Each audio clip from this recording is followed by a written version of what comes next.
থাকে আপনার কর্মী চাঙ্গা হবে কিভাবে? আর আজকে এখানে যারা দেখতে পাচ্ছেন ঈশ্বরদী আটঘরিয়ার নবীন আর প্রবীণের সমন্বয়ে মিলন মেলা, এই মিলন মেলাকে যদি চ্যালেঞ্জ করতে চান তাহলে বিগত কয়েকদিন আগে 5ই আগস্টের শেখ হাসিনার পরিণতি চিন্তা করেন। আজকে এখানে যে হাজার হাজার নেতা কর্মী, তার মধ্যে দেখেন একেবারেই নবীন নতুন ভোটার আছে 3 ভাগ। অতএব আমি শুধু শ্রদ্ধার সঙ্গে আপনাদেরকে স্মরণ করে দিতে চাই, বিগত ফ্যাসিস্ট সরকার আমাদের এই সন্তানদেরকে তুচ্ছ তাচ্ছিল্য মনে করেছিল যে এত বড় বড় রাজনৈতিক দল তাদের ঘোলা পানি ঘোলা করে চুবাইয়েছি, গুম করেছি, খুন করেছি, দমাই দিছি, আর এরা নাক টিপলে এখনো দুধ বের হয়, এরা কি? কিন্তু দেখেছেন খোদার আরশ যখন কেঁপে ওঠে কি হয় দেখেছেন? আমার ওই মাসুম বাচ্চাদের রক্তের বিনিময়ে হাসিনা কিন্তু দেশ ছেড়ে পালিয়ে গেছে, পালিয়ে গেছে। তাই এখান থেকে আমাদের সবাইকে শিক্ষা নিতে হবে, কাউকে অবহেলা শ্রদ্ধা করবেন না। আর বাংলাদেশ জাতীয়তাবাদী দল এই শিক্ষা কাউরে দেয়নি। আমি বারবার বলে আসছি, প্রকৃতই আমার দলের যারা আদর্শিত তারা বর্তমান নেতৃত্বের কাছে লঘু সংখ্যালঘু হয়ে গেছে, সংখ্যালঘু হয়ে পড়েছে। তথাকথিত আওয়ামী বাকশালী জাতীয়তাবাদী বিএনপির যে উপস্থিত ঘটেছে 5 তারিখের পরে, দোসর স্বৈরাচার খুনি মাফিয়া হাসিনার এইসব দোসর কিন্তু আমাদের প্রিয় বড় ভাই, আমাদের ছাত্রলীগ থেকে আসা আমাদের হাবিবুর রহমান হাবিব ভাইয়ের ডানার তলে উপস্থিত হয়েছে। কারণ উনি যখন ছাত্রলীগ করত তখন কিন্তু এই আটঘরিয়া, ঈশ্বরদী, পাবনা জেলা, সারা বাংলাদেশে যারা ছাত্রলীগ করত, আজকে বিগত সরকারের 17টি বছরে তারা কিন্তু ছাত্রলীগ থেকে থানা, পৌর, ইউনিয়ন আওয়ামী লীগের নেতা হয়েছে, কি হয়নি?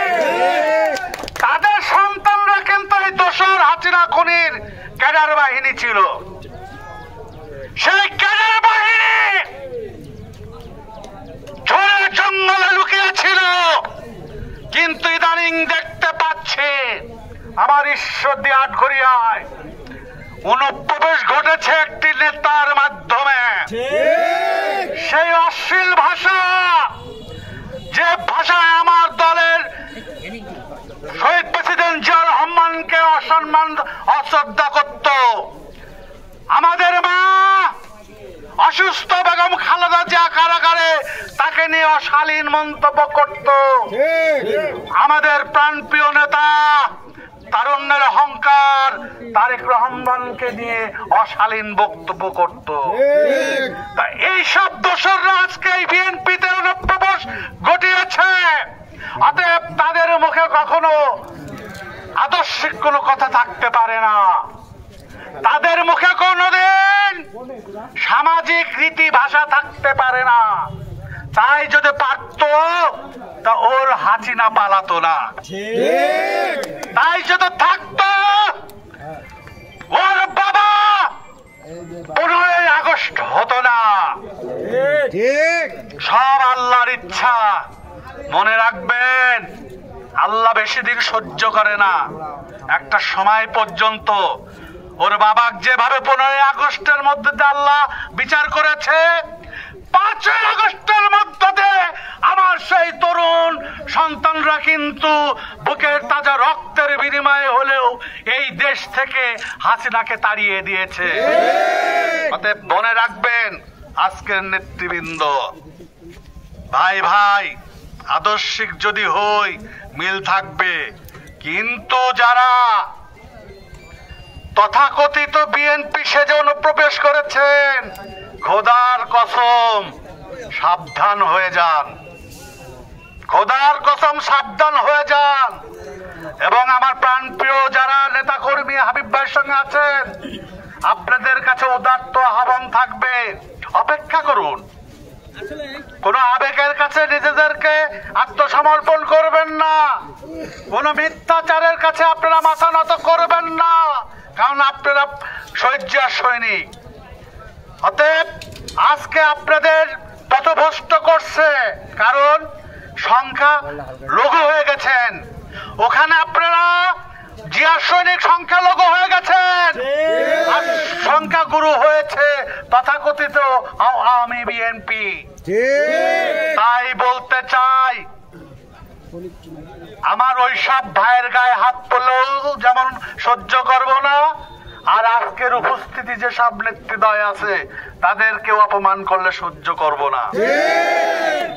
আর এই কথাটি আপনাদের নেতার কাছে জিজ্ঞাসা করেন, এতই যদি ফুটানি এতই ডামাক থাকে, বারবার তারেক রহমানের কাছে কান্না করে বলে আমাকে মেরে ফেলবে পিন্টু। গত পরশুদিন স্কাইবেও তারেক ভাইয়ের কাছে কান্নাকাটি করেছে। আমরা ওই নোংরা রাজনীতি করি না মিস্টার হাবিব ভাই।